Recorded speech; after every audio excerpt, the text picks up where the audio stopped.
Ალბათონინო მოგესალმებით. დიდი მადლობა რომ მონაწილეობთ ჩვენს გადაცემაში. აი ზუსტად რამდენიმე წამის წინ სტუდიაში გამოითქვა მოსაზრება რომ სწორედ ბიძინა ივანიშვილი არის ინიციატორი და წარმართავი პროცესების რომელიც რუსთავი ორის წინააღმდეგ მიმდინარეობს და ნუ მე ციგრებას მოხდე ფაქტობრივად ის ებრძვის იმ სარკეს რომელშიც ჩანს ქვეყნის დღევანდელი რეალობა. იზიარებთ თუ არა თქვენ ამ მოსაზრებას და ფიქრობთ თუ არა რომ რუსთავი ორს ებრძვის ხელისუფლება? მე ჩემი პოზიცია ამ თემასთან დაკავშირებით დავაფიქსირე და დღესაც შემიძლია გავიმეორო, რომ რა თქმა უნდა ის რაც ახლა ხდება, ეს არ არის ისე ვთქვათ, სუფთა გაგებით სამართლიანობის აღდგენისათვის ბრძოლა, ან ქონების დაბრუნება ვინმესთვის და მე იმასაც გავუსვი ხაზი, რომ ამას დავიჯერებდი ვინმესთვის ბიძინა ივანიშვილის და ქართული ოცნების წარმომადგენლების გარდა ქონება რომ დაებრუნებინა ქართულ ოცნებას. რა თქმა უნდა, ქართულ ოცნებას ბიძინა ივანიშვილს კონკრეტულად არ მოსწონს რუსთავი 2, არ მოსწონს ის კრიტიკა, რომელიც რუსთავი 2-ისგან მოდის, თუმცა მეორე მომენტიც არის და მე ესეც ვთქვი, რუსთავი 2-თან დაკავშირებით, რომ არც რუსთავი არ არის ობიექტური და ნეიტრალური ტელევიზია და როდესაც ნაციონალური მოძრაობის აქტივისტები ასე ინტენსიურად საუბრობენ თავისუფალ სიტყვაზე, მედიის თავისუფლებაზე, დემოკრატიაზე, უნდა ახსოვდეთ ძალიან კარგად, როგორი იყო თავისუფალი სიტყვა, როგორი იყო მედიის დამოუკიდებლობა და როგორი იყო თუნდაც სასამართლო ნაციონალური მოძრაობის პერიოდში, განსაკუთრებით ბოლო წლების განმავლობაში. ეხლა როცა დღეს ნაციონალური მოძრაობის ლიდერები ლაპარაკობენ იმაზე, რომ თურმე საქართველოს თავისუფალი სასამართლო დაკარგა, ეს არის უზარმაზარი ცინიზმი, ამ ცინიზმს უბრალოდ საზღვარი არ აქვს. თქვენ არ იზიარებთ ამ მოსაზრებას, კალბატონინო? ბატონო? თქვენ არ იზიარებთ ამ მოსაზრებას, რომ საქართველოს დაკარგა თავისუფალი სასამართლო? არა, საქართველოს რომ დაეკარგა თავისუფალი სასამართლო, ამისათვის თავისუფალი სასამართლო მას უნდა ჰქონოდა.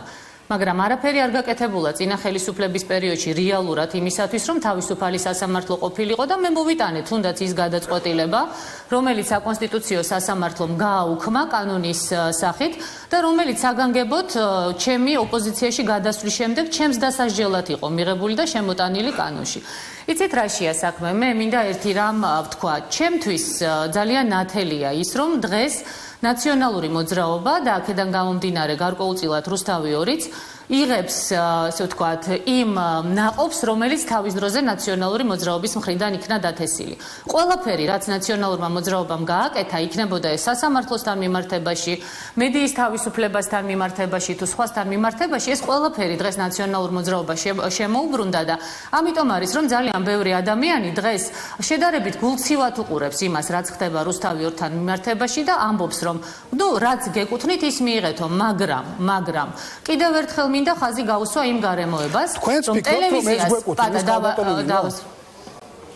იცით რაშია საქმე? რუსთავი 2 ძალიან მოიგებდა ერთხელ მაინც რომ ბოდიში მოეხადა იმ ძალიან ბევრი აბსოლუტურად არათუ არა ობიექტური, არამედ უბრალოდ უსამართლო და ცილისწამებლური სიუჟეტებისათვის, რომელიც გადიოდა რუსთავი 2-ის ეთერში.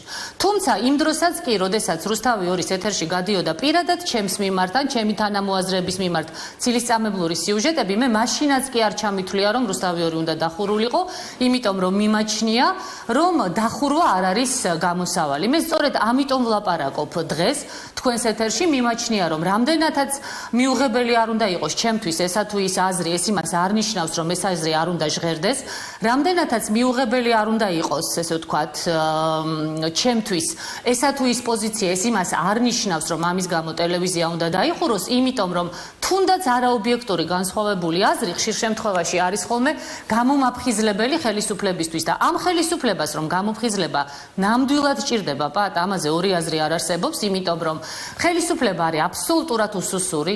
ის რაც ხდება რუსთავი 2-თან მიმართებაში არ გახდებოდა საჭირო ელემენტარულად ხელისუფლებას, რომ სამართლიანობის აღდგენა მართლა დაეწყო ხელისუფლებაში მოსვლის შემდეგ და არა კოჰაბიტაცია დამნაშავე ნაციონალურ მოძრაობასთან.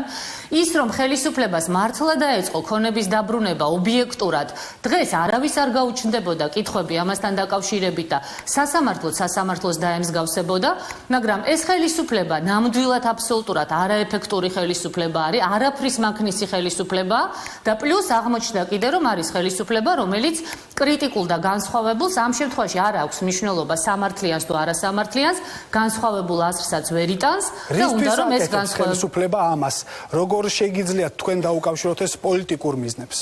რა თქმა უნდა, ეს კეთდება იმისათვის, რომ ხელისუფლება იქნეს შენარჩუნებული. ერთის მხრივ ხელისუფლებას ძალიან სჭირდება ნაციონალური მოძრაობის შენარჩუნება, როგორც ესე ვთქვათ, საფრთხობელა პოლიტიკური ძალა, იმიტომ რომ რაც არ უნდა აიყვიროს ნაციონალურმა მოძრაობამ, მას მოსახლეობაში მხარდაჭერა არ აქვს და მთელი ეს ესე ვთქვათ, აქტიურობა იმისთვის არის მიმართული, რომ სიტუაცია დაიძაბოს და არჩევნებში ნაციონალურმა მოძრაობამ ძალიან კარგად იცის, რომ 40%-ის მიღების არანაირი შანსი არ აქვს.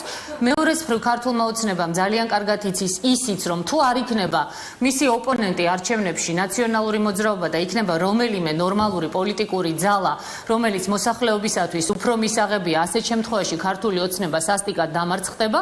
ამიტომ ეს ესეთი პარადოქსული სიტუაციაა, როდესაც ერთის მხრივ, რა თქმა უნდა, ორივე ძალას უნდა ერთმანეთის ემოციურად შეიძლება განადგურება, მაგრამ მეორეს მხრივ ორივე ძალას პრაგმატულად ესმის, რომ ისინი ერთმანეთს ნამდვილად სჭირდება და ამას ეწირება რეალურად ქვეყნის ინტერესები, ამას ეწირება რეალურად, ესე ვთქვათ, მოსახლეობა და მე უბრალოდ ვხედავ იმას, რომ ქვეყანა ნამდვილად აბსოლუტურად არასწორი მიმართულებით.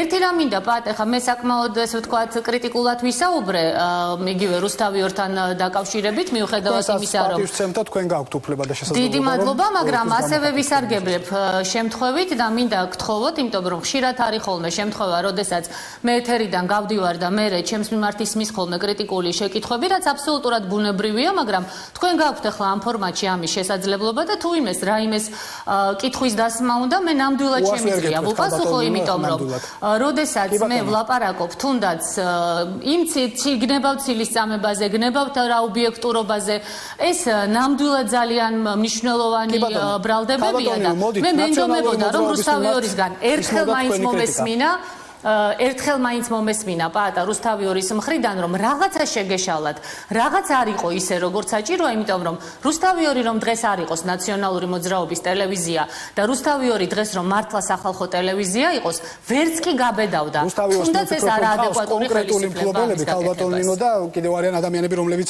იბრძვიან იმისთვის, რომ გახდნენ რუსთავიორის მფლობელები, ასე რომ ეს ძალიან სადავო მე აბსოლუტურად არანაირი გარანტია არ მაქვს იმისა, რომ ეს ადამიანები თუ გახდებიან რუსთავიორის მფლობელები, რუსთავიორი იქნება ობიექტური. ამის გარანტია რომ მქონდეს, შეიძლება მე დღეს შვიდად ვუყურო ამ სიტუაციას, მაგრამ პოლიტიკური კუთვნილებისთვის ბრძოლას ხედავთ? ამ შემთხვევაში ძირითადად, რა თქმა უნდა, პოლიტიკისთვის ბრძოლას ხედავ.